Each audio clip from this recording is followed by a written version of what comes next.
afternoon. The time is now 5:07 p.m. on Thursday, July 15th, 2021. The Hillsborough County Community Action Board meeting is called to order.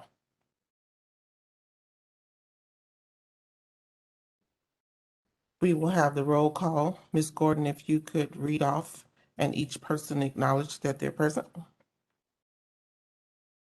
Yes. When I call your name, please state that you're present so that we can record your name. Osea Wynn. Joey Henderson. Present. Raymond Wong. Kimberly Mitchell. Harold Jackson. Present. Kimberly Mitchell, did I hear? Okay. Thomas Mortenson. William Thomas. Present. Yvette Lewis. Rosa Hill. Present. Christine Long. Present. Marcia Cedano. Present. Santos Morales.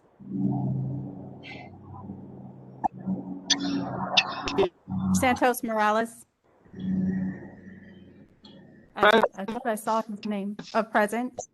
Okay. Did I hear you say this? Okay. Thank you. Dr. Benny Small. Present. Gabriel Brown. Gabriel Brown.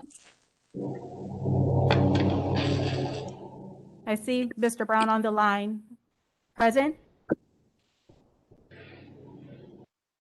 Okay, I'll come back. Janine Hargret. Regina Gambrell. Patrick Simmons. I'm here. Jennifer Anderson. Present. Samilia Davis. Andrea White. Present. Is there anyone that I've missed? Mr. Gabriel Brown? Present. Okay, thank you.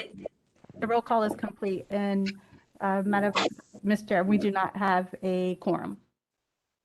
Sorry, Thank you. this is Ray Wong. I just wanted to join late. I'm present.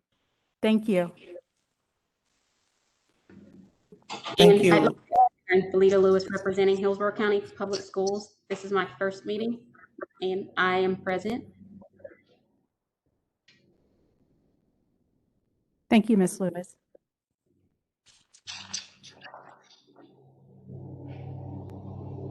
Is there anyone else that was omitted or came in late? If not, we will move on the agenda. Madam Chair, I'm sorry, I did miss. If staff could please introduce yourselves and anyone else on the call. Sharon Gordon, Social Services. Good evening, Audrey Ziegler, Social Services Department. Angela Medero, Social Services. Chien James Mai Girard. with, oh, I'm sorry, James. Go ahead. No, go ahead. Go ahead. It's Chien Mai with Social Services. And James Girard with Social Services. Shelley Hamilton-Wray, Social Services. I'm sorry. Oh, I'm sorry, Shelley. I was waiting Carl for a quiet Harnish, moment. Human But yes, Social Services. Services.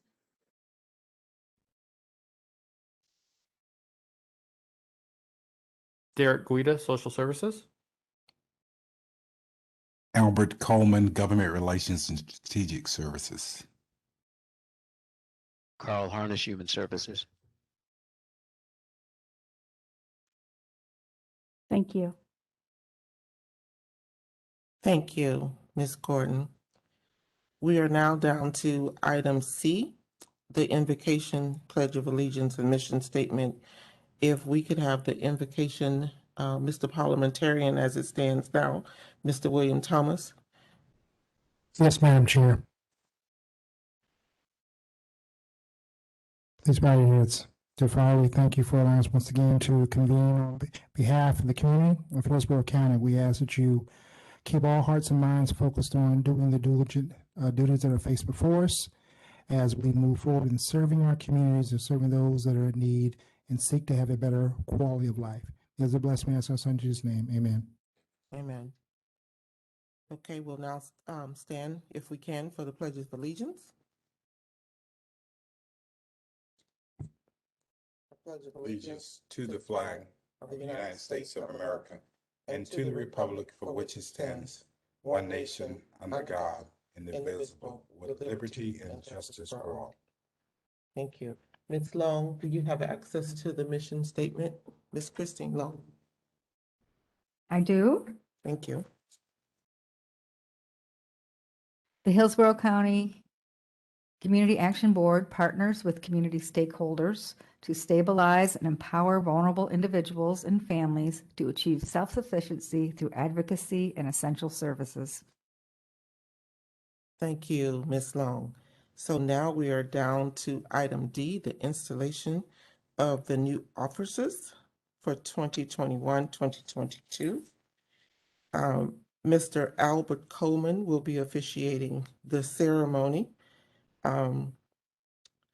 Mr. Coleman is from the Equal Opportunity Administrator's Office, Community Affairs Liaison, Government Relations, Strategic Services of Hillsborough County Board of County Commissioners. There you go. Well, you're wearing a big hat there.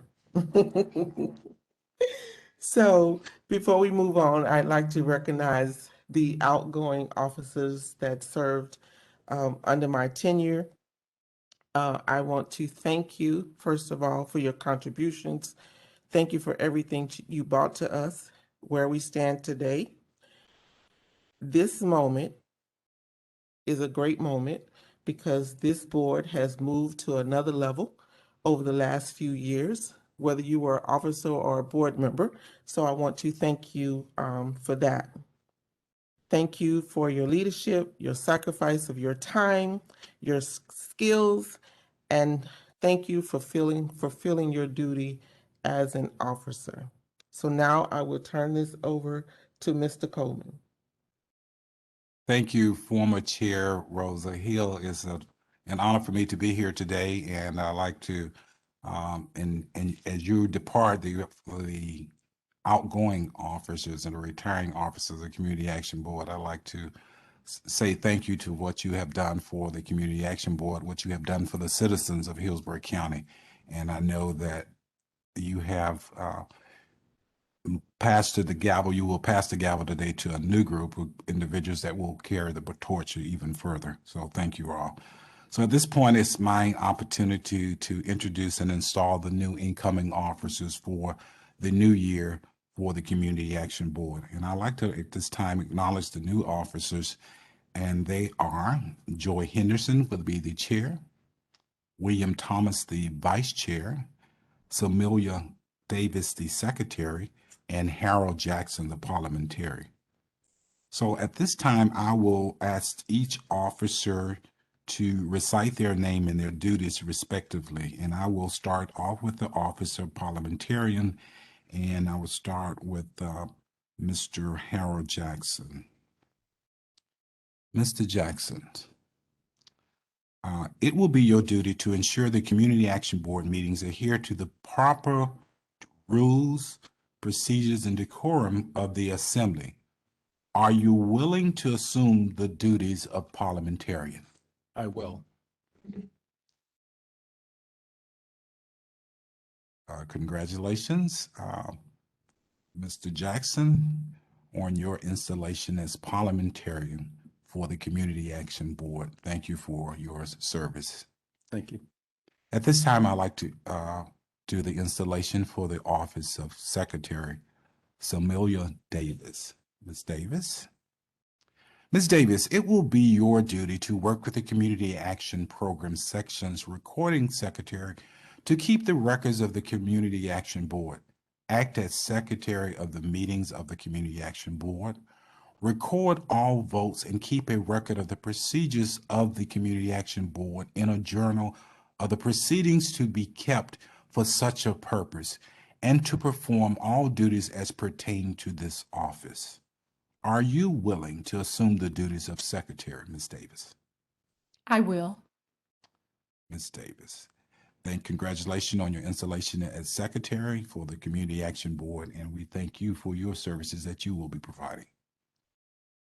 At this time, I'd like to install the office of the Vice Chair, Mr. William Thomas.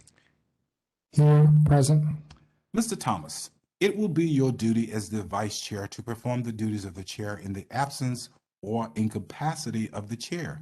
And in the case of the resignation or death of the Chair, the Vice Chair shall perform such duties as are composed of the Chair until such time as the Community Action Board elects a new Chair. Also, the Vice Chair serves as the Chair of the Bylaws Committee.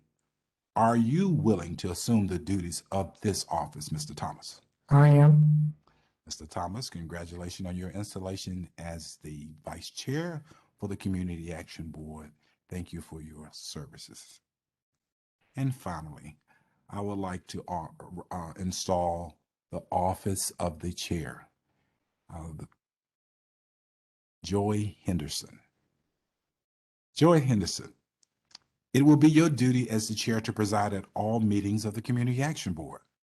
At each meeting, the Chair shall submit such recommendations and information as he or she may consider proper concerning the business affairs and policies of the Community Action Board and the Community Service Block Grant.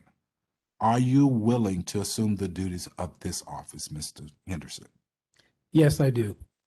Mr. Henderson, congratulations on your installation as Chair. And at this time, there will be the transfer of the past Chair, Rosa Hill, to Mr. Joy Henderson, and it will be in his possession that he will take charge of this meeting.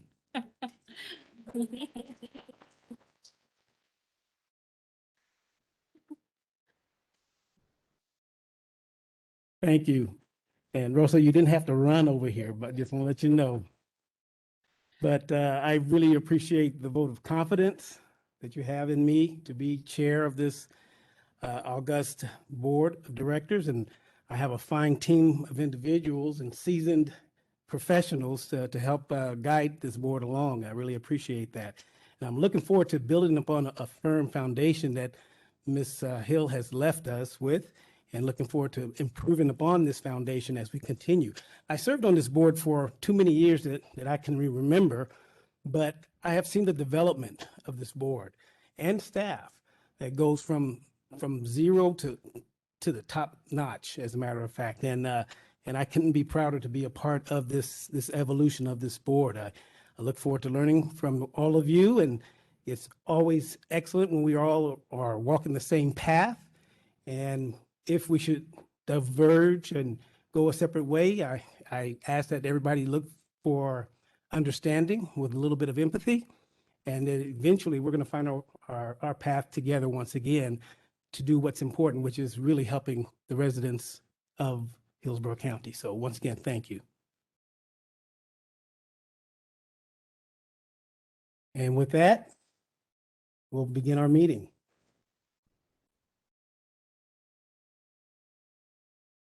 Mr. Chair. Oh, okay. Thank you. Thank you very much. Well, yes, Ms. Ziegler and Mr. Harness. I would like to have Mr. Harness have the opportunity to speak if he chooses. I'm happy he's able to join us today, and I know he'd like to take the opportunity to possibly recognize the outgoing and the new group. Audrey, I'm going to be a gentleman. You go first. I'll follow you. Well, I'm going to keep this I knew he was going to say that. Just want to let you know. I should have taken the liberty. Thank you, Carl. And I'll keep this short and sweet because God knows I'll have a long year to communicate with this group, and we'll share many memories together along the way. But I want to say thank you to the outgoing group. We've definitely been in good hands. You all have been good listeners. You've shown up. You've made the difference in making the services available, and we didn't skip one day for staff, one beat with this meeting. And so that means a lot to us. That means a lot to our community. And your commitment really was unwavering, and that definitely went a long way with us in helping us get the funding to who it needed to be out there for. I want to say to Mr. Henderson, I know that we were in good hands and we'll continue to be in good hands. You're definitely a good leader, you're a good listener, and I appreciate that. And so we do look forward to working with you and leading this group. I've had the opportunity to work with all of the new executive team, except for maybe Mr. Somalia a little bit. So I absolutely know we're in good hands, and I have every confidence going forward that this year will be just as good or better than all of the others. So thank you all very much, and I'll pass this over to Mr. Harness. Thank you, Audrey, and good evening, board members. I'd like to echo the sentiments of both Ms. Ziegler and Albert Coleman. The legacy continues from one board to another. Ms. Hill, to you and your executive team, thank you. And congratulations to doing such a great job during such an extraordinary year. It was beyond any of our imagination what we've gone through over the past 15 to 16 months. And your leadership and your team's guidance was definitely appreciated. Like Audrey said, we didn't lose a beat. And Mr. Hill, congratulations to you and your executive team in assuming your new roles. And I'm sure your actions will be just as exemplary. This is a special board, and it's a fun board just due to the fact that your connection directly to the public is so much different than all the other boards. And that's why, what you do here and what you've done over the decades, and what you've done particularly over the last couple of years and this current year, especially, and into the next year, is critical because the county here, we serve a vast community, over 1,000 square miles, 1.4 million people. And, one thing that COVID has taught us is that needs are changing. And needs are growing. We're finding people that have never needed any kind of governmental assistance or any kind of assistance at all now needing to come to us for service and a variety of different types of services. If you look at what's going on right now, you see the shrinking of the middle class. Which is critical. What was once affordable housing is no longer affordable. We're finding people being food insecure that have never been food insecure. We're finding folks with health issues, the pandemic, job issues, and the pandemic has exposed us to gaps. And it has exposed us to, disparities that we haven't seen in the past, and is being brought forward.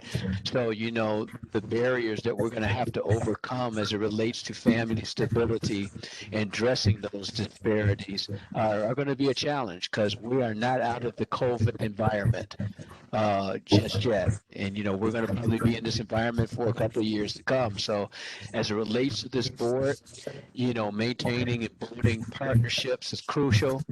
The services that you provide are crucial, not only here locally, but I think in time we're going to have to start looking regionally, as you stretch your tentacles out throughout the community, and as we look through our regional partners, because, we can't do all this alone just locally. It's going to take regional partnership, but you're in an extraordinary position to do a lot of extraordinary things. And I think together, this board with our social services staff, we can really move the needle and make a real difference in the coming years. So, Ms. Hill, congratulations and thank you and your team. Mr. Henderson, looking forward to, working with you and your executive team. And as always, we look forward to working with this board as we continue to, serve our vulnerable residents.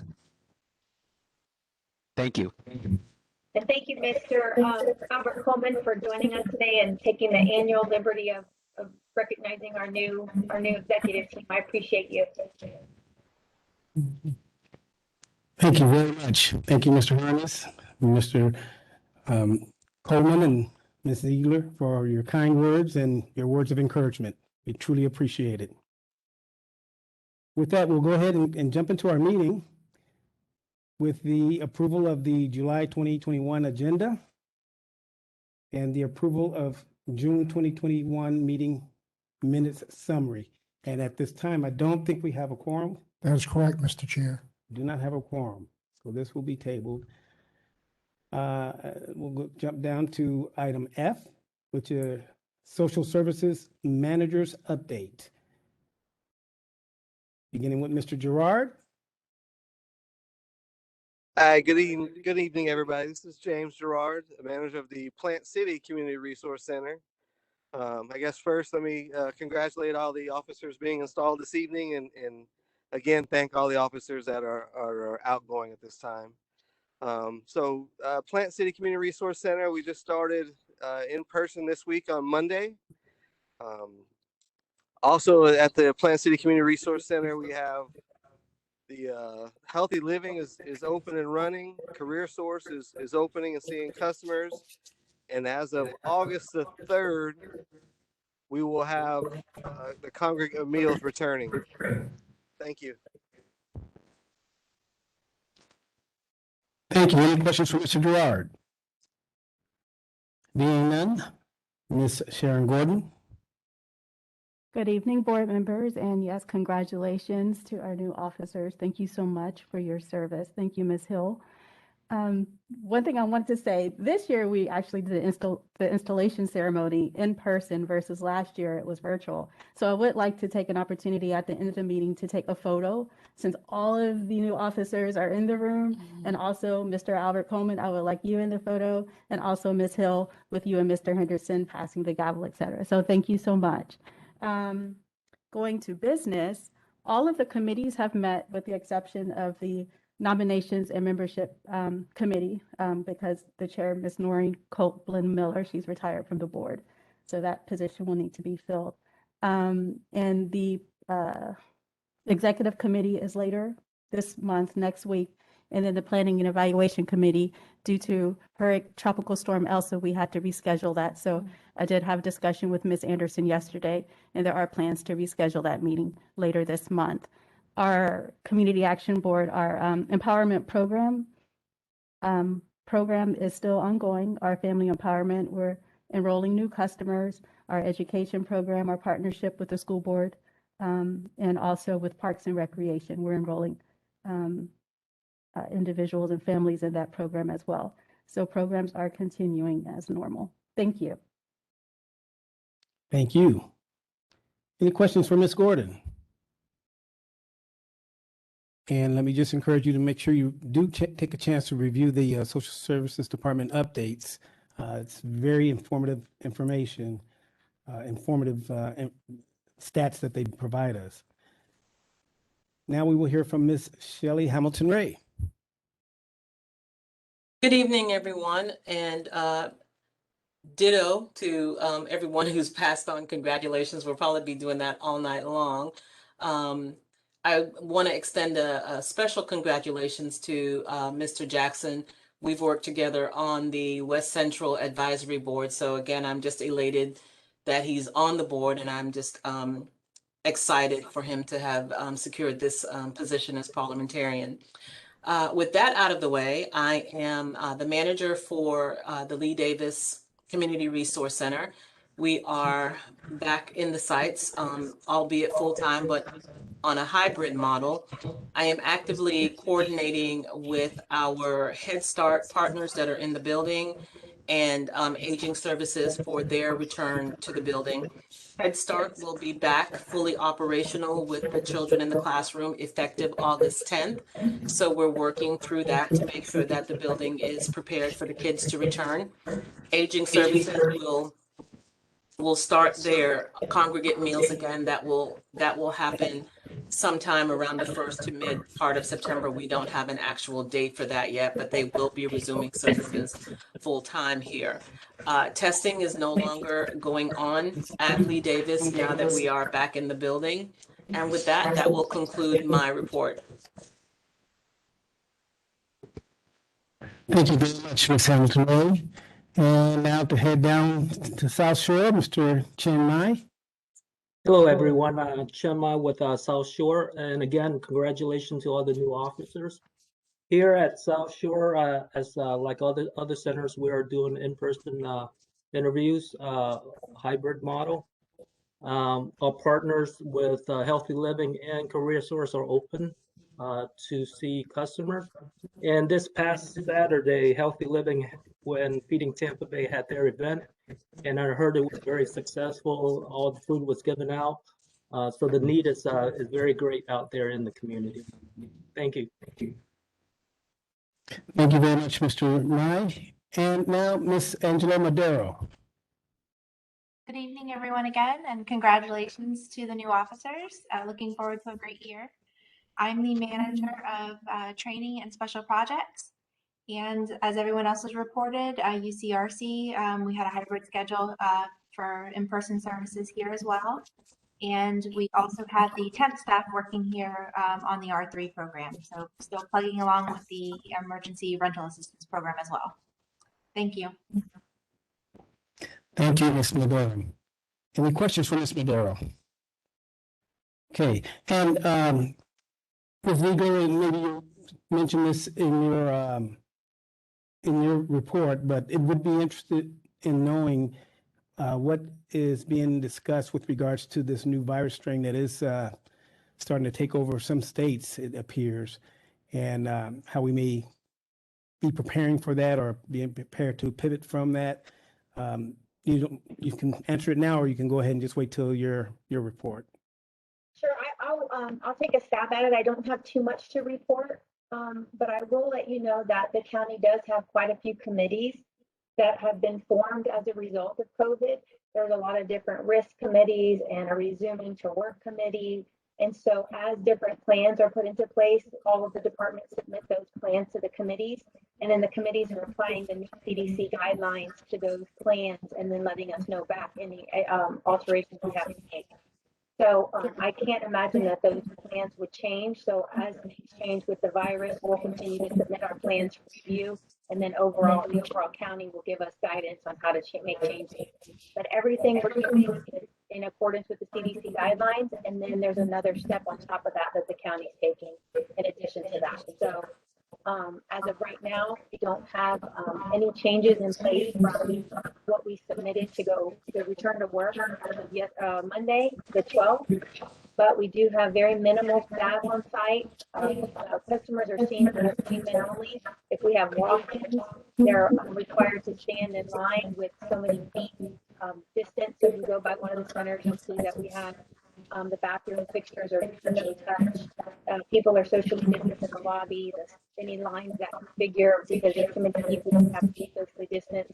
And then we have our staff seated so there's a barrier between the customer. So for now, we'll keep with that. We're just paying very close attention with those committees that are the experts to make any changes. Thank you for sharing that. And it's good to hear that some practices are still in place. So with that, we'll jump down to the item G, standing committee reports, beginning with the executive committee. And as Ms. Gordon says, that we will be meeting next week. And I am so proud once again to have my first executive board right here with us. And so you've set a precedent. That means you're going to come to every executive board meeting and not miss a one, right? Do the best you can, of course. Ms. Hill, do you have any comments from the last executive board meeting that we had? The last executive board's meeting that we had, we actually just discussed the scholarships and some of the topics that, as far as the COVID spending and where we are with the budget. So I'm actually, Mr. Henderson, with your permission, looking forward to joining you at this upcoming executive meeting just to hand off a few things to you during that meeting to go forward. Thank you, and your input is also welcomed. With that, we'll move on to our Bylaws Committee. Mr. William Thomas. Thank you, Mr. Chair. I slid into that role and met with the incoming chair via our committee meeting. I have nothing really to report at that time. Again, thank you to the chair for volunteering me on my duties and responsibilities. And I'll stress volunteered me to my duties and responsibilities.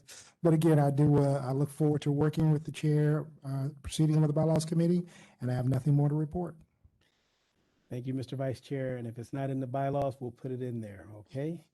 So moving on down to Budget and Finance, Mr. Thomas. Yes, Mr. Chair. Budget and Finance Committee met. Attendance was minimum.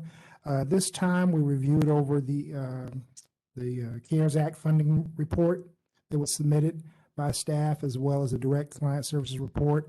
There was no major notations that were indicated. We just kind of re-verified what funding was being allocated out of the CARES Act funding categories. And other than that, there is nothing more to report, Mr. Chair. Thank you. Moving down to planning and evaluation. Ms. Anderson? Yes, sir. Like Ms. Gordon said, we had to to postpone this month's earlier meeting due to Hurricane Elsa because she just wouldn't let it go. So we had to cancel that meeting. We have a meeting tentatively scheduled for the 27th of July, waiting for confirmation of that date and a time. So all committee members, please watch your emails for the meeting time and date for confirmation of the meeting. We do, I apologize for not being at the last meeting. I had a family emergency at the last minute and couldn't be there, which I was at the meeting. I was very disappointed because we've worked for months on those projects, and I was very pleased that everything passed like we had hoped and got the epic proposal through. And I'm getting feedback.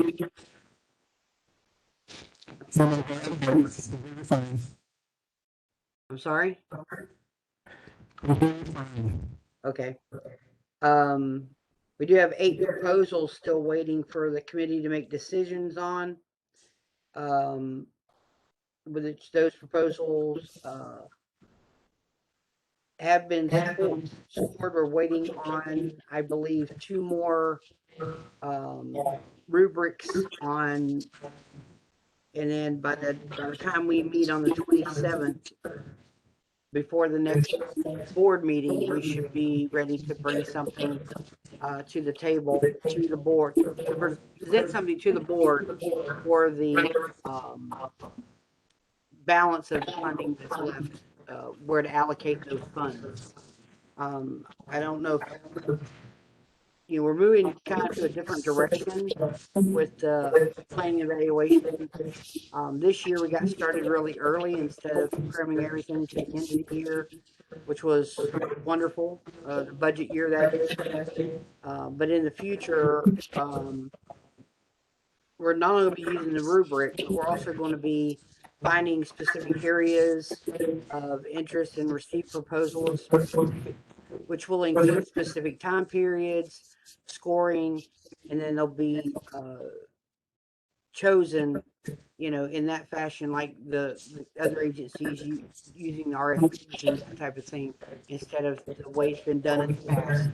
We're going to move it to a more streamlined fashion, more streamlined, organized fashion from now on. After this is done, in the future, it will be much more streamlined and for the future. So we're kind of moving that way, but we're definitely going to be going that way the next round of proposals. And that's all I have for you, sir. Thank you, Ms. Anderson. We're definitely looking forward to positive changes. Yes. All righty, let's move down to Public Information Committee, Ms. Marcia Cedano.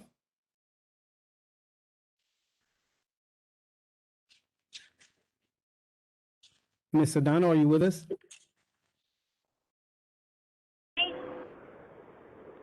Yes, we hear you now. Yes, we hear you now.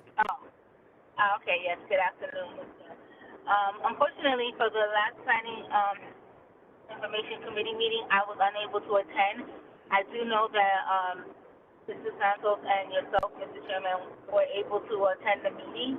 I'm not sure if anyone could do the report. If not, Sharon said she'll be happy to give the report as to what was discussed at our at our Public Information Committee meeting. Yes.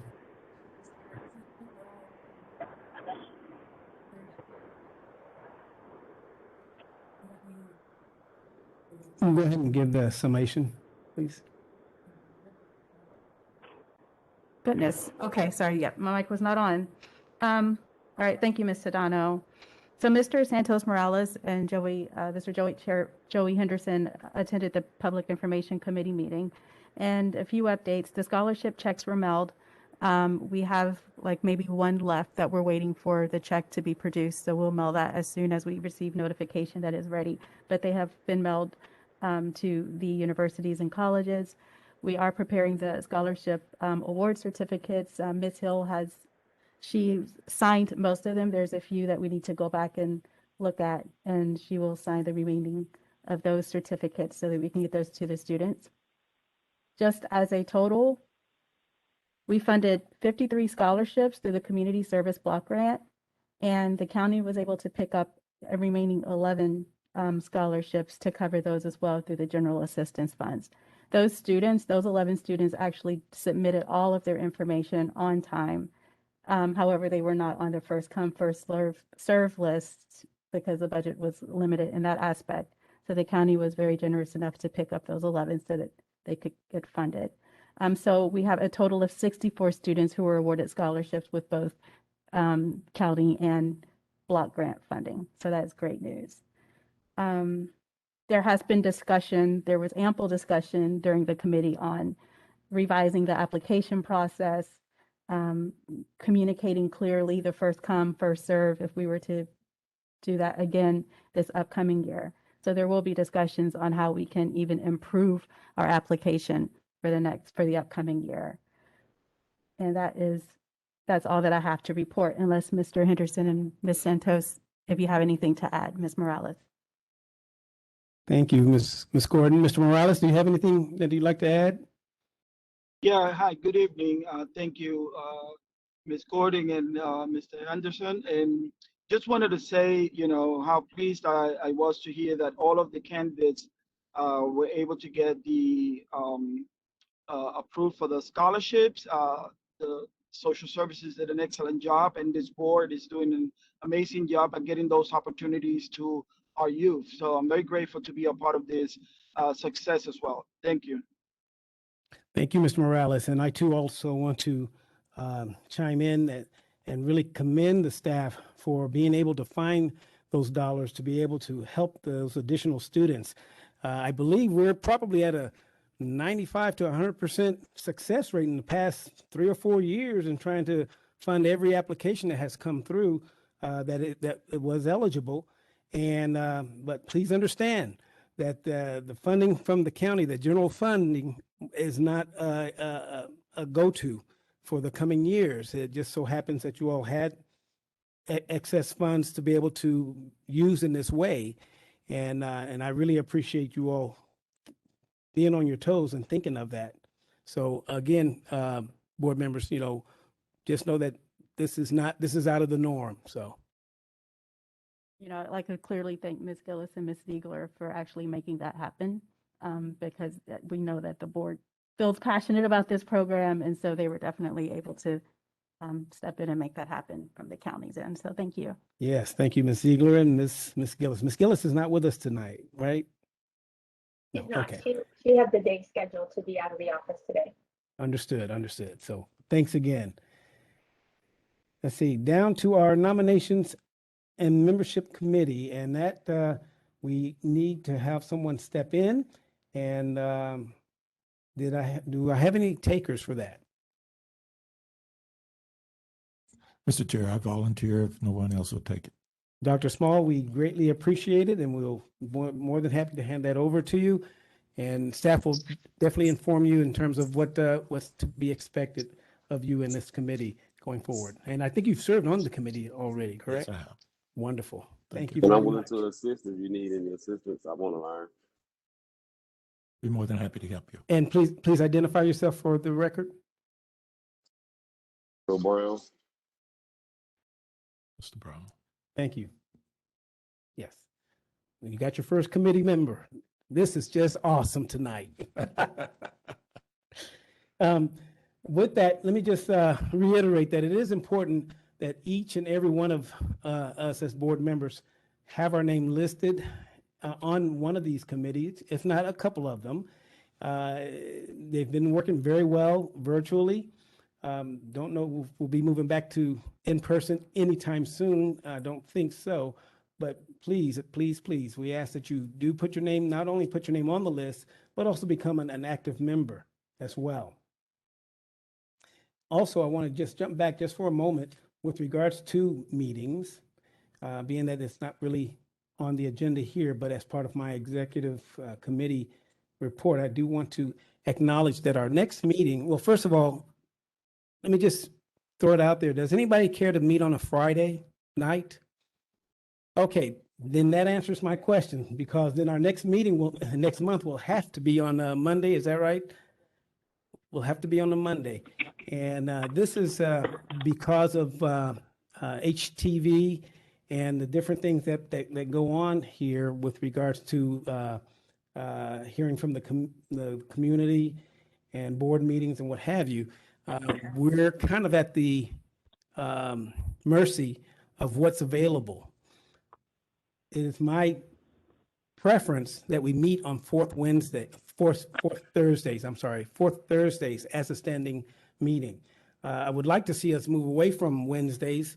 While that has been good, we really want to try to make it convenient for those of the who are of the faith base and have their Wednesday church services or Bible studies that you need, and just trying to make arrangements.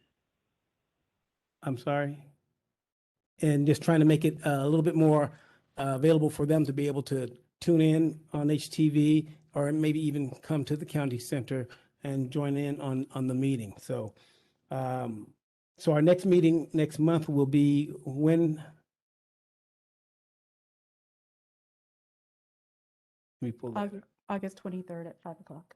August 23rd Yeah. at 5 p.m., which is a Monday.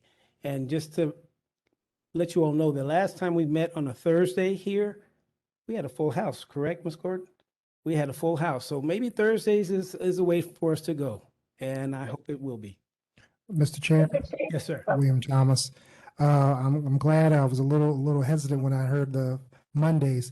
Just note for the record that the third Monday of each month, I hold a position with the Improvement League of Plant City, which meets on the third Monday of every month. I don't see any initial conflict with the fourth Monday. I will note that the City Commission meeting, which represents the City of Plant City, does meet on the second and fourth Monday of every month. I don't see a conflict because I can attend the second Monday, but just note, Mr. Chair, as we move forward, even with the staff, that might potentially be an issue down the road. Just to clarify, Mr. Thomas, we were talking about the fourth Thursday as a standing meeting. Okay, gotcha. Next month is just going to, that's the only day that's available, which is that August 23rd. And staff has to be able to put in for the dates 6 months, 6 weeks in advance. So that's the only time that will accept those Understood. dates. So again, we're looking at the fourth Thursdays of the month. Thank you. Mr. Chair, if I could jump in, this is Audrey. Yes, please. Thank you. And you are correct that we are somewhat at the mercy of what the infrastructure allows us to do in terms of having support for the meetings, or to use the room, to have the audio and visual equipment so that people could participate, in person and virtual. So we are, kind of at the mercy to get these scheduled. And so I want to thank everyone for their flexibility. But when we do get to the point where we have a standing meeting or the ability to have a standing meeting again, Miss Yvette Lewis, our NAACP member, who's the president of that group, did ask that I can communicate her concerns with a Thursday. That happens to be the night that they meet for their group meetings is on Thursday. So she would have a challenge with that, and I promised her I would bring that up if the schedule for online meetings was brought up at this evening's meeting. Thank you, Ms. Ziegler. And as I understand with the NAACP meetings, that is a third Thursday. Is that correct? When her and I spoke, we just said Thursdays, and I was under the impression it was weekly on Thursdays. I didn't ask further because that was my assumption. But when she joins us again, since it'll be on a Monday, we can get some clarification from her. Ms. Gordon, you had some conversations? Yes, actually, she sent me email correspondence that the first and third Monday she's not available. So, So with that being said, being the first and third Monday, we'll just let her know we're holding her to the fourth Thursdays. All righty, thank you for your input. Chair, Yes. this is Andrea White. There may be a conflict for me for the Monday and the Thursday, simply as I'm a person for the Hispanic Chamber, and that's when we meet. So I may be able to attend in the beginning, but then I've got to leave and start the next meeting. So just as an FYI, so. Thank you, Ms. Wright, and hopefully you'll be around long enough to vote on decisions that we have to make. And that's what's really the key here, ladies and gentlemen, is that we have to be in attendance physically in order to get the job done that we've been assigned to do, that we've signed up to do. And so I really want to encourage you to do everything within your power to try to attend these meetings, particularly our CAB board meetings. Thank you again. Let's move on down to our committee chair vacancies. Ms. Gordon? We covered that. Just filled one. Thomas committed, not Mr. Thomas, Dr. Mr. Small Small. committed. I'm sorry. Okay. Dr. Benny Smalls will chair the Nominations and Membership Committee. And that is the only. And that's the only committee that we need to chair. And just to remind you that the Budget and Finance is up for offering. I know that we don't want to work our vice chair to the ground, but even though he will step up to the plate. Mr. Chair, if I may, William Thomas, as we talked during your bylaws meeting, I am more than happy to, as I say, a mindset of succession is something I've always been passionate about. I have no problem serving in a vice chair capacity for someone that may want to take an interest in chairing the Budget and Finance Committee. That way, I do understand the demands of being a volunteer with our job, our employment, and commitments that we do serving our community. So I have no issue with pulling back and supporting in a vice chair mode for any committee. Therefore, it doesn't require that the chair, in the event the chair cannot lead that meeting, the vice chair will be able to move forward. So again, as you noted, Mr. Chair, I'm willing to offer that up. And I can more than willing to serve in a vice chair capacity if someone is interested. Thank you, Mr. Vice Chair, and I really appreciate you willing to step up. And you have done a fantastic job with the Budget and Finance team. But I know among our board members here, there's somebody who knows how to read the P&Ls and be able to assist the staff with regards to the Budget and Finance. And that person's going to step up. I have faith in that individual. And if they don't know, guess what? Our staff will teach you.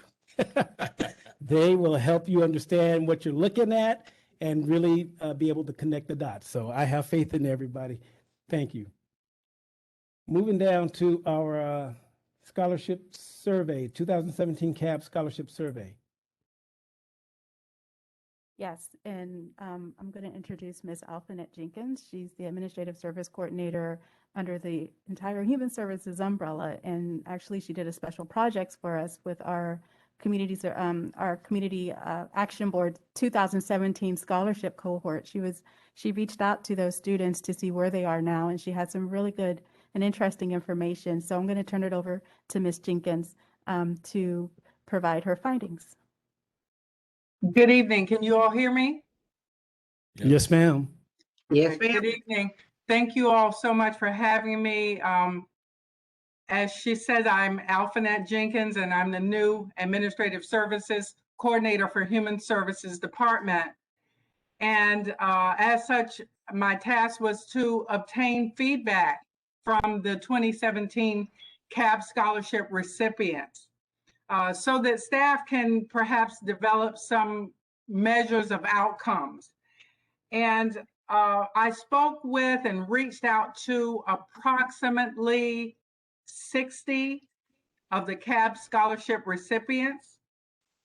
I'd like to say that it was truly my pleasure in speaking with them. The achievements were just so impressive. I'd I'm happy to report that most of the scholarship recipients did advise that had it not been for the scholarships, that furthering their education would not have been possible. One thing I'd like to note in speaking with the recipients, they would love to see, in addition to the scholarships, they would love to see some type of financial literacy program or opportunity. They felt there was a need in that realm. But very impressive. I again spoke with and reached out to approximately 60 of the recipients. They are so grateful for the opportunity and for the scholarship. So if you all have any questions that you'd like to ask me, feel free to do so. Questions from Ms. Jenkins? I have a question, Mr. Chair. Ms. Long? Yes. Did we get information on if they successfully graduated or are in good standing? Yes, yes. We do have that information, I'm sure, and Audrey can speak on it. I'm sure that would be available, but yes. Thank you. Any other questions? Well, Ms. Jenkins, I want you to know that I am looking forward to reviewing this report and want to thank you for collaborating with social services to do a little deeper dive to find out what our students are up to, how they have fared with the scholarship, and we truly appreciate what you have done. Let's give her a round of applause, please. Well, thank you all. It was my pleasure. And this is a continuum. I will continue as long as Audrey would like for me to. I will continue to obtain feedback and work with you all on the outcomes. I'm more than happy to do that. Hey, awesome. That sounds great. Mr. And Chair, if I could jump in just one quick second. So Ms. Jenkins is new to the Human Services team, and we approached Mr. Harness and asked if Ms. Jenkins could work with social services first, because this has been on all of our radar to reach out to the scholarship recipients, and because we just haven't had the time. So when we reached out to her, she was happy to help. And when we told her she'd be calling, cold calling people, she was a little hesitant. And then we explained the situation, and she said, "Oh, heck yeah, I'll be happy to do that." And, we didn't give her a list of people that we had denied. We actually gave her a list of people that had benefited from a very good program that is very meaningful in the community and supporting people.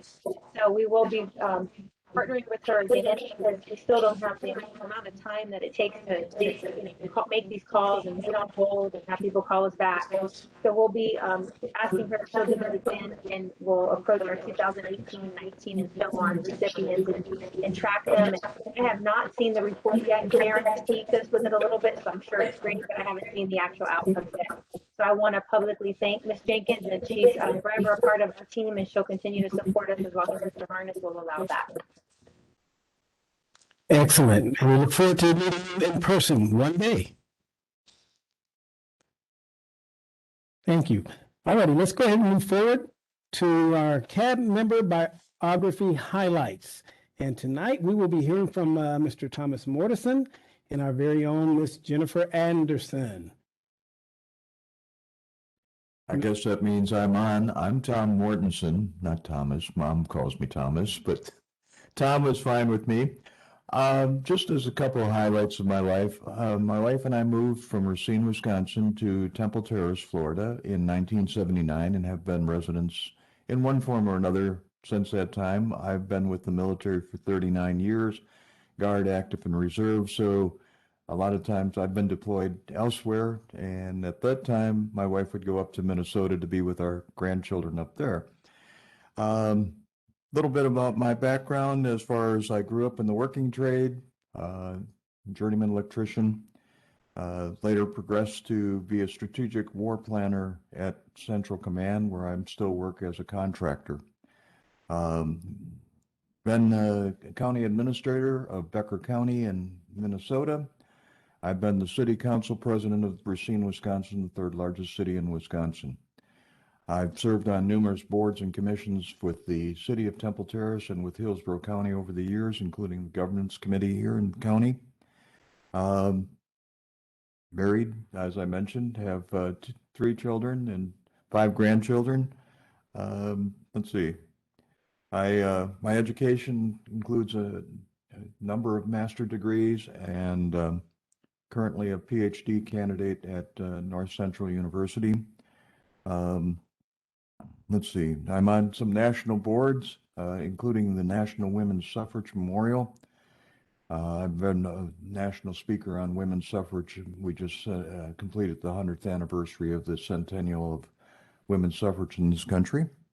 And also on the National History Alliance board, which also does the National Women's Trail, which is another national organization that puts monuments and markers up at different suffrage sites throughout the United States. Beyond that, I'm looking forward to working with this group because I think, as I mentioned, my wife and I moved to Detroit from Racine to Temple Terrace in '79, and through the annexation of the city and the changes in the population, we're a much more diverse community than when I first originated there. And I think that diversity has real strength that the community needs to maximize. Part of the mission here, of course, is to empower individuals, and I'd like to see that happen. And I think looking around this room, I can see that we can accomplish anything we want to if we just work at it. So I'm glad to be part of the team. That is awesome. And first of all, thank you for your service and thank you for sharing. Let's give them a round of applause. Thank you very much. That's Mr. Chair, William Thomas. If I may, Tom, what branch were you in? I'm Army. Oh, the real military. Thank you. I am as well. Just glad to hear that. The real military. Hey, we won't go there. Be careful, Thank you. Mr. Thomas. That's, I like that. Okay. Thank you. Be Thank you for your careful. service. No problem. Thank you for yours. Any other questions for Tom? All righty, let's go ahead and let's hear from our own Miss Jennifer Anderson. And if you don't know Jennifer Anderson by now, you haven't been paying attention. Miss Anderson. Well, I'm gonna give you all some highlights because there's a little gaps in my testimony here, but my name is Jennifer Guilford Anderson. I was born and raised in Plant City, Florida. And for those of you that don't know, it wasn't named after the strawberry plant. It was named after Henry B. Plant that put the railroad through. A lot of people don't know that. So anyways, my family is, I have 5 living generations in Plant City. I'm blessed to have my 98-year-old, very active grandmother that's still alive. But my family has been verified being here for 8 generations. My husband Keith and I have 5 kids and 6 grandkids, and our ferocious Jackowini Duke. Our grandkids are from 3 months old to 18 years old. We have 3 boys and 3 girls. We now have a perfect set so they can quit. I'm a mother, a grandmother, a biker, a pastor. I'm the East Hillsborough Advisory Council Chair. The founder and executive director of Frontline Community Services in Plant City, which is a mission. And for those that haven't heard, on September 5th, my husband and I, our new church opened for its first service in Plant City. As far as career goes, I was an insurance agent for over 20 years. I retired from that and took over my father's construction company until the recession in 2009.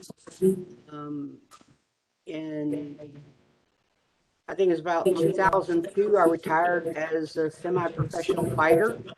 For those of you that have ever been curious to what happened to this too, that's why the dental work's needed.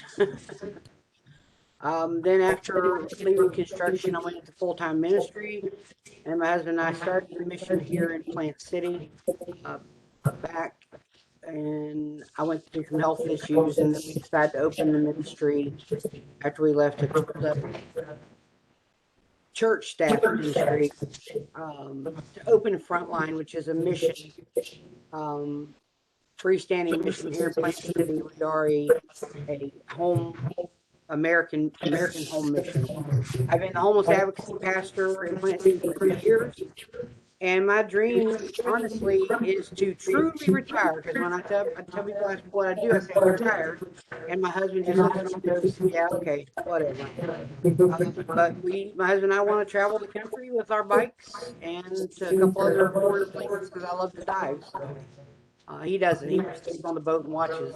But we want to do we actually want me to truly retire so we can travel. So that's it. Thank you, Ms. Anderson. Let's give her a round of applause. And let me just say that all have missed the sight watching Ms. Anderson ride up to one of the community resource centers for the meeting on her motorcycle. I feel extremely safe when you come to the meeting. I want you to know. Anywhere in Hillsborough County, when you show up on that bike. So, any questions for Ms. Anderson? They won't let me bring my guns into the county building, so Yeah, we won't go there, okay? But again, it's people like you two that are the epitome of community action. You're involved in the community. You've helped not only at the local level, but at the top levels nationally. And we truly appreciate you. And I look forward to hearing from some of the other members as well. So thank you again. Thank you. We'll jump down to item K, our departmental social services update. Ms. Ziegler. Good evening again, and I'm sorry, I usually don't take up too much of your time, but today I have quite a few items, so if you don't mind, and my camera looks a little funny, so I hope you all can see me okay. First of all, I wanted to just thank Ms. Rosa Hill, our previous board chair, for adding that segment to our meetings where we get to know each other and our board members who join us. Little did we know when Ms. Hill and I met to talk about what she wanted to get out of the board, and when she said, I want to get to know the members a little bit more, and I want everybody to know each other better so we kind of know what each other's passion is, and that helps sometimes when you know where people are coming from when they bring different things up. But little did we know that we would be in a hybrid situation, so we wouldn't have the opportunity to even talk before or after meetings, and that's where a lot of community happened with this group, where people would stick around a little bit and share snacks or just talk by their cars. So I think this was a really good addition, Ms. Hill, and I hope that our new chair decides to keep it because we really do get to know each other, especially as we proceed in this hybrid model. There's a ton of feedback. I don't know if maybe everyone needs to be on mute. You're fine. Okay, thank you. So a couple things I want to do real quick. We've given a round of applause to so many people tonight, and if we could just do one more round of applause to the center managers, and I'll tell you why in a second, but if we could just applaud them, that would make me so happy. So these center managers have worked and worked and worked and worked. We have them doing double, triple, quadruple duty. They are still maintaining all of the additional funding that we've received for CARES or ERA, Emergency Rental Assistance Program, CSPG CARES, LAHEAP CARES, EHEAP CARES, our ad valorem dollars. They have hybrid staff that have in-person staff. They are all over the place, and they even activated for a hurricane and opened a shelter. So our center managers are second to none. I'm so proud of them. I genuinely like each one of them, and so we have a great rapport. When you see us, we might not look like we're working hard because we have so much fun together. Those people have not stopped. And so if you haven't gotten a chance to meet them or work with them in the center, they're back there now. I really think that you'll be impressed by the work that they do. So I just wanted to publicly say thank you to them. I don't get to see them that much anymore. As it relates to the community, what we're looking at is evictions resuming soon. So in 2 or 3 weeks, you'll start to hear and see people that are going to be facing homelessness that may not have ever experienced homelessness or been in this situation before. It's something we're taking very serious. So if you can continue to get the message out about the Emergency Rental Assistance Program, it'll certainly mean a lot to us. If we don't see them now when they're past due, we're going to see them in another capacity. Of course, it's much harder to get people rehoused than it is to keep them out where they are right now. So if you can continue to make those referrals and help people apply, refer them to the community resource center. We have eligibility specialists there that can explain the process to them a little bit more, help them upload their documents, so the managers did mention that they have in-person services available now. And so what that means is there's case managers there seeing their appointments as the applicants make a decision whether they want hybrid or in-person. So there, while we have people there seeing their in-person appointments, they could certainly take a moment to explain the emergency rental assistance program and get those documents uploaded. We can continue to help with that program too.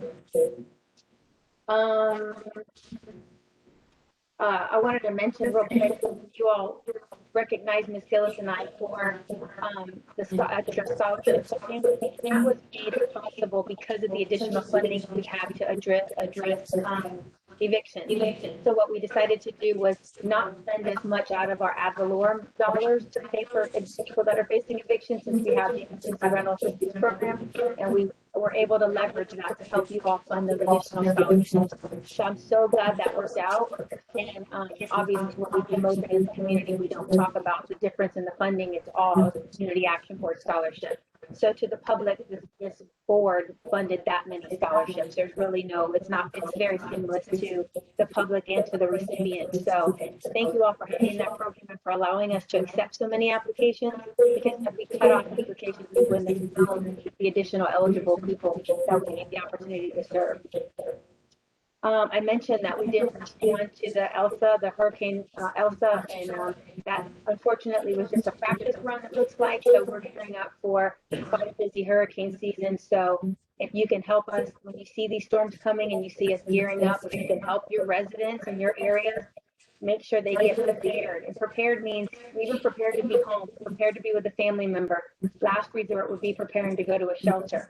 But the more support we have and getting people prepared for as these things come, of course, once the storm passes, the less damage and the less human type of services we have to gear up and provide. One more thing I wanted to add about in-person services is that the CFPG team that Ms. Gordon and Cindy Lott manage, they actually have a presence at all of the community resource centers. So they're not isolated to one group or one center. So what you'll see is the CSPG staff at all of the centers doing a rotation within a hybrid. So we're not limiting access to FEP or education or any of those services to one area. They're able to get in-person assistance at all of those centers. I think that's all I have. I do want to say on behalf of Ms. Gillis, she wanted me to thank Ms. Hill and her executive team and welcome Mr. Henderson and his executive team. And she apologized for not being here this evening. She had a conflict in her personal schedule, but she did want me to thank you all and congratulate the new incoming group. That's all. If you all have questions, we have plenty of time. Do you have any questions for Ms. Ziegler? Mr. Chair, I just have one comment or observation. Please identify yourself, Ms. White. Please identify yourself. I don't know tonight, but the audio is horrible. It's going in and out. I don't know if anybody's monitoring it, but it's echoing, and we're picking up bits and pieces, even on our last speaker. But what my observation was, along with the audio for tonight, I think some people may be using headsets or just speaking too closely because it sounds like a bubble of water in the line. So I just wanted to let you know that we need to possibly take a look at that. My last comment is whenever we have these pandemic and we have meetings scheduled, and I know it happened where we had one meeting and before we could get off, if a meeting is going to be canceled, that it be found to be done in a different way versus us tuning in thinking the meeting is going to happen and it's been canceled. So if we could kind of work on how we can schedule our committees during pandemic, or either we don't meet during pandemic, because the staff, I think, had a timeline to get out or close up the offices. Okay, before this addresses that, I just want to remind everyone to please identify yourself before speaking for the record. Okay, Ms. Ziegler? Yes, I want to agree with Ms. White. The audio on this call is terrible. There's tons of feedback, and I hope you all understood my update because it was very distracting, that noise. I'm not sure if every single person isn't muted and so we're getting other people's feedback, or if Mr. Guida can just report that to communications and see if there's a technical difficulty. But I absolutely agree, Ms. White, and I apologize you didn't get the full update. And just for the record, those of us who are in the building hear you loud and clear and did not miss a beat. Hopefully you understood that. And also for the record, Ms. White, staff did address that issue with regards, board and staff did address the issue with regards to informing members well in advance if a meeting will be canceled. But it is important that we make sure that staff has all of our information with regards to telephone numbers and emails, cell phone numbers, where they can reach out to us. Okay? Thank you. I guess we must have missed that one because it was right after the budget meeting. Jennifer's meeting was canceled while we were still on the call the same day. So that was my reference. Thank you. Ms. Anderson, I see you have your hand up. I did have a question for Ms. Ziegler. It says in the social service highlight report on page 3, for the call center data, it said emergency rental assistance program. It said that you guys met with the clerk's office to discuss incorporating a relocation benefit into the program. How is that going? Because, you know, right now I don't know about how it's going in Tampa, but Plant City, we're going through a housing crisis over here. The landlords have figured out that people from up north are wanting to buy houses. And so, I'm sorry, you switched here on my screen. But so they're literally waiting to the lease because they're having a hard time evicting people for rent. And so they're evicting them for any other reason they can dream of, and especially if the lease ends. And so people are literally being kicked out onto the street, and the rents are going up tremendously.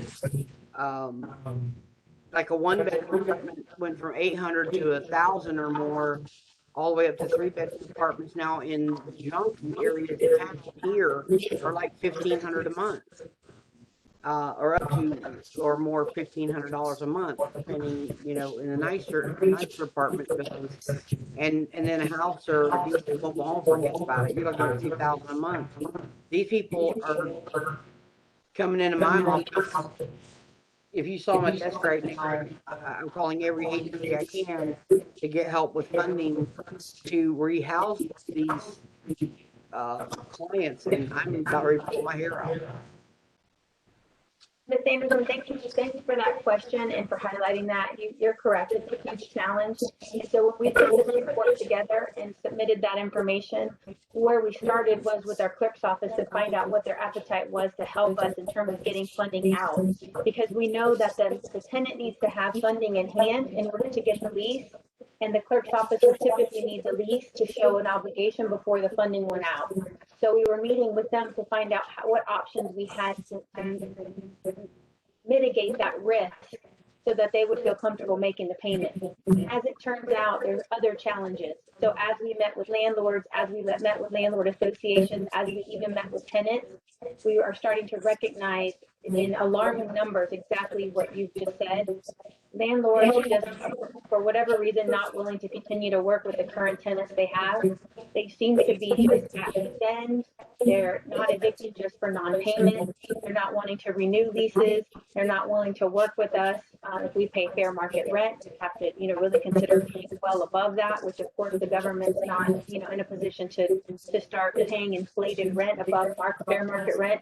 So it's been a challenge for us, and I hate to say that we haven't been able to make a whole lot of headway in the program yet because we can't find sweet spots and how do we best assist people relocate because there are so many challenges. So we're still working on it. We have a group that meets 3 times a week, and we haven't given up yet, but time is running out. The eviction moratorium is going to be lifted. What we're looking at is a more robust program where maybe we could pay more months in advance, so it's more like a housing voucher, but we're still not sure if that would entice enough landlords. Well, see, I told you some of the landlords and actually property managers that work with the owners. And what's happening is, like one lady's house, there was actually, she put her home up for sale here in Plain. She was asking 180 for it. It turned it into a bidding war. She was getting 225 for her house from someone up north because of the coronavirus. They don't want to live up there. They want to live down here. And the landlords have figured out two things. They can fix those houses up and sell them. They'll buy them sight unseen except for video or pictures. Or they can fix the house up, put those tenants out, fix the house up, jack the rent from the ceiling. So those are the two main causes that we're seeing. So thank you, Jennifer. And we do have our affordable housing department working on adding additional capacity. But you know, this will be an ongoing crisis that we'll have to get creative. And so, like I mentioned, the county we haven't given up yet. We're still going to work on it. And like I mentioned early on, if we don't see them while they're past due on their rent and keep them housed, they're still going to be, you know, part of human services departments are where we're trying to do different things with them to keep their children safe. I mean, I would hate for families to be facing homelessness right before school starts. There's no good time, but right before school starts, you know, in the fall is really adding insult to injury. So I'll keep you posted though. I know this is near dear to your heart and something that you work on with your caseload. So I'll keep you informed on how we roll things out so you don't have to wait for the highlights report. I would really appreciate it because I've got a school that you wouldn't believe. And I've got families to be living in their cars by the end of the month. So please keep me informed if you would. Thank you. Will do. And thank you for helping us with that. Thank you, Ms. Ziegler, for addressing that. Are there any other questions for Ms. Ziegler? And go ahead, Ms. Gordon. I just wanted to note that there were a couple of questions in the chat. Yes, Mr. Rita, I thought I saw Mr. Brown pop up there.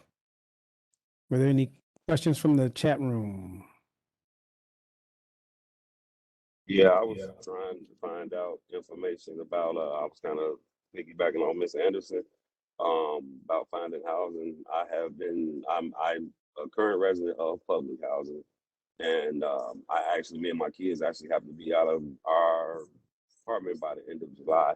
And we've been looking for the past couple months. And I mean, I've left numerous of voicemails, emails, and I have not heard anything from anybody, but I have gotten a lot of scam calls, a lot of scam emails about apartments that don't exist, but no one is trying to help people move anywhere. They all kind of just, well, wait, I got tenants I'm trying to get rid of. And it's like, okay, I understand that, but I have two younger children and they start back school in August. And so, yeah, I was just trying to see, like, who would I reach out to in reference to the Hillsborough County area, because I'm restricted to only living in Hillsborough County for the next year.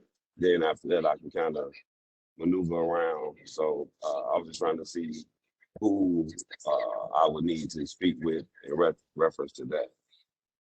Mr. Brown, we'll reach out to you. I have your contact information. I'll have a case manager or a manager reach out to you early tomorrow, and we'll see what we can do. Thank you. Thank you for sharing, Mr. Brown, and we are definitely pulling for you and praying for you and your family. I'm sorry, Mr. Chair. Yes, Ms. Hill. To address Mr. Brown, I can also leave my number. I think he has it because he made a statement that he's limited to Hillsborough County. He is a resident of public housing, so I want to make sure that he understands all the options that's available for him. Perfect. Okay. Thank you. Thank you very much. Any other questions for Ms. Ziegler?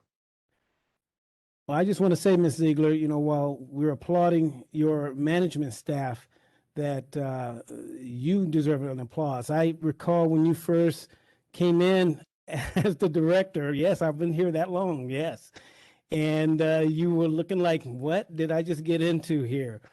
But you have turned out to be the consummate professional who has an open ear, who's willing to learn, and also get your hands dirty. We will find you out there in the community helping people out. And for that, we do applaud you. Thank you, Mr. Henderson. I thoroughly enjoy my job. I'm very fortunate to work with these people and work with you also.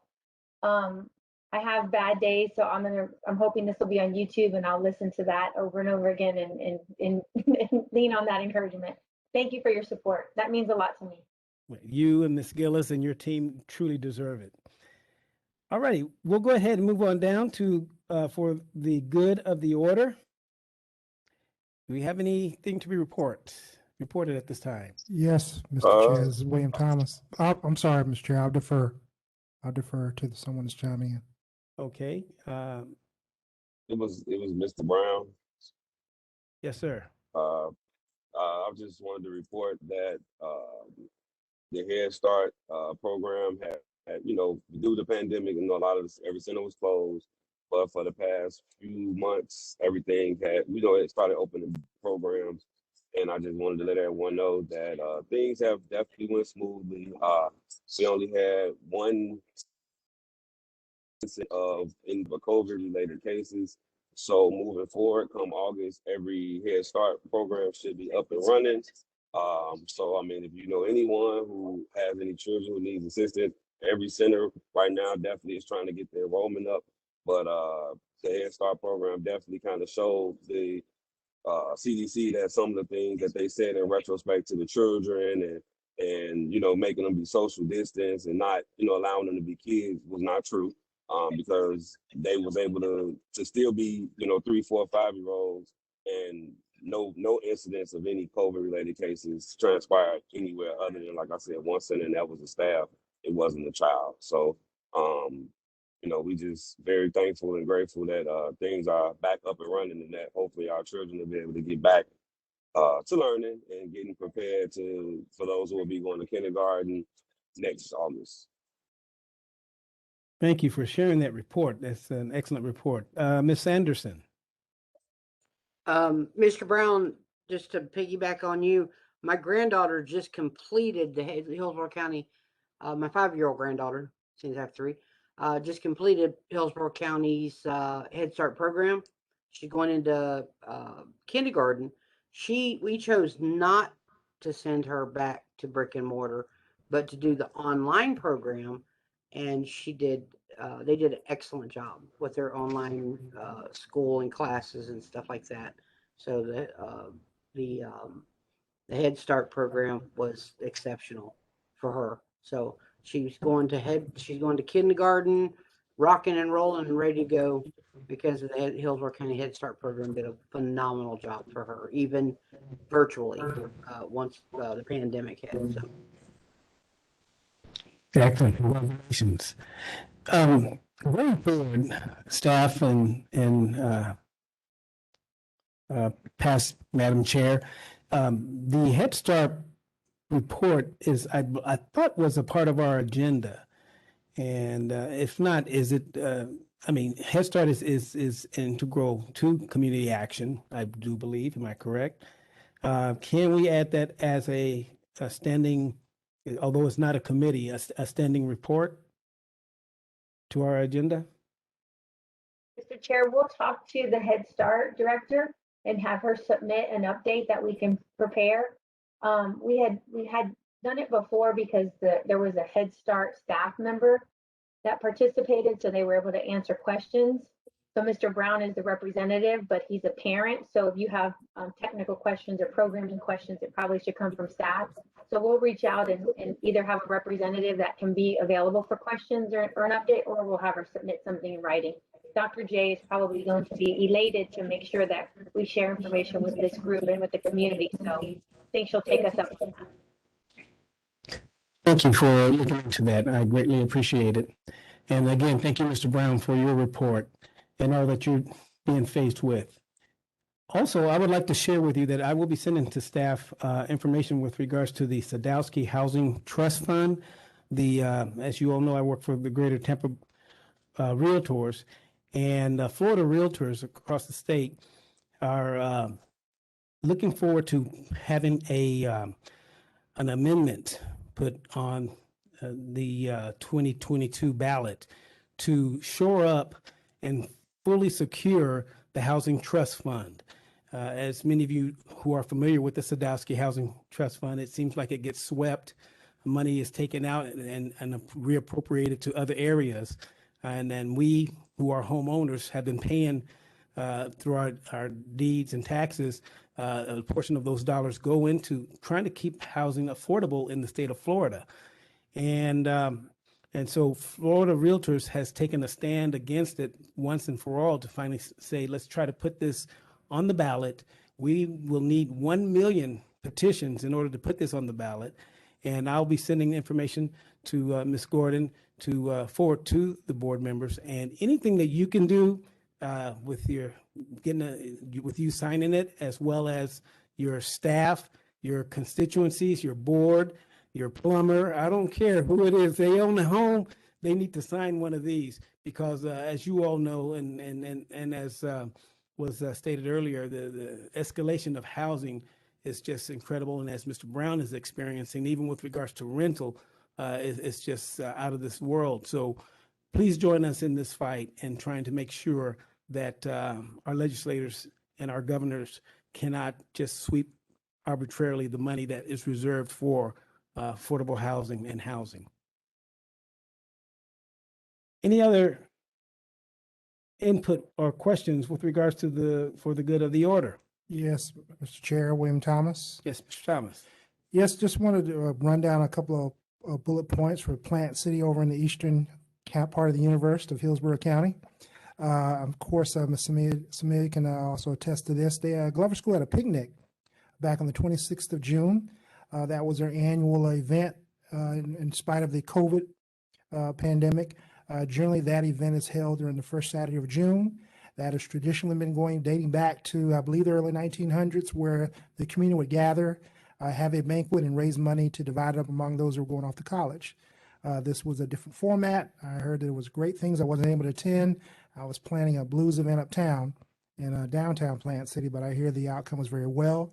I also wanted to note for those that like to travel in Hillsborough County, I did a safety check a couple of days ago of Miss Ruby Lee Williams. And of course, Ms. Davis can attest to that as well. She's a folk artist. She's a descendant of some of the original founders, slaves that were founded Beesville. And her artwork is in the Smithsonian. It's been there for a number of years. So again, nice to see her. She has an outdoor fruit stand right on State Road 60. It's been a very popular spot for the folklore artists and those who enjoy that genre of art. So just wanted to put that note out there as well. On a more bragging note, with the organization I volunteer for, we have 2 young people. We have a forensic science program, and 2 students, one in 11th grade and one in the 10th grade, are attending a forensic science conference at George Mason University. There'll probably be a few high school students that are attending that training course. And they're leaving this Sunday to go to that. They were invited competitively to participate in that program. Did want to give a couple of shout outs again to Ms. Rosa Hill for her leadership during the pandemic. I really thank you, Ms. Hill. It was inspiring, challenging, and I admire your leadership and appreciate your guidance. And again, just want to thank you for your leadership and hard work regarding the testimony and testament times we went through going online and working through that process. Again, wanted to note we have him here today, Mr. Coleman, in person. He's very adaptive in handling situations. I always say, as he knows, I like to be the squeaky wheel in Eastern Hillsborough County, and he responds very well to those things and concerns that I pass along. And last but not least, though this is more of a comic relief, to the security staff downstairs. I wasn't sure whether I had my name or picture on a wall, but I had my face covered, and the gentleman recognized who I was by name. So it felt like I was in the military again. He addressed me the last name, and I'm like, okay, I'm not sure whether I had a wanted poster or something going on. But I commend the situational awareness again of our staff here. That's something I of course brings my attention. So again, that's all I have. Thank you. Thank you, Mr. Thomas. We always enjoy hearing what's happening in the hinterlands of Plant City. As a matter of fact, Mr. Morales, are you on? Are you still with us? He got off. Okay. Well, for those of you who don't know, Mr. Thomas and I would go head to head when I was representing South Shore to make sure that the hinterlands were well represented and let you all know that, hey, there are positive things happening in those areas. So I'm going to get on Mr. Morales and make sure that he gives an adequate report compared to yours as well. So Are there any other comments? So, Mr. Chair, Yes, ma'am. just not to prolong time, I just want to announce that tomorrow at 10 o'clock, Mary Bethune-Cookman birthday is the 10th of July, and they do a birthday celebration throughout the country for her the whole month of July. So tomorrow, the Bethune-Cookman College alumni, the National Council of Negro Women, and the Tampa Bay History Center has chosen the Bethune-Cookman building here in West Tampa to host that birthday party tomorrow. So we will be celebrating 147 years of Mary Bethune-Cookman tomorrow. And to Mr. Thomas, I can attest, Miss Ruby has the best greens down Highway 60. Okay, I ran into her one Saturday, got her whole history and some darn good greens. I have to be honest. So to say, I just want to finalize by saying thank you again to everybody for a great year. Thank you to the staff. You guys are awesome, totally awesome. And I want to encourage any of the other board members, because we do have an open position for the budget and finance. Kelly Mastrada is the bomb. She will walk you through everything. She will help you learn. I would encourage, unfortunately, I've been the chair. I cannot take the chair position again because of what I'm getting ready to do with my 5th, 10th, 9th, I don't know how many relocations that I've done with the Housing Authority. So my schedule as of tomorrow afternoon is going to be unpredictable. But I would encourage any board member that wants to learn how this money process works, how federal money is, the challenges the people behind the scenes face when they're dealing with federal money. I would encourage you to take that position, and staff is there to help you 100%. Thank you. Thank you, Ms. Hill, and we're throwing out compliments again. Thank you. You have been quite a role model to me, and then watching you in action and working with the staff and the budget and what have you has been just phenomenal, and really appreciate the lessons I've learned along the way. I can only hope to live up to what you've been able to do, and because you have definitely taken it to the next level. So once again, and if we did it before, that's okay. We're going to do it again. Let's give a round of applause for Ms. Hill. And if you haven't already noticed, there's a little pattern here, right? We're going to applaud each other. We don't get enough of that as it is. So again, with that, is there anything else at this time? Well, we look forward to having everybody join us on Monday in the month of August. And with that, this meeting is adjourned at 6:39 p.m. Thank you, everyone. Have a good evening.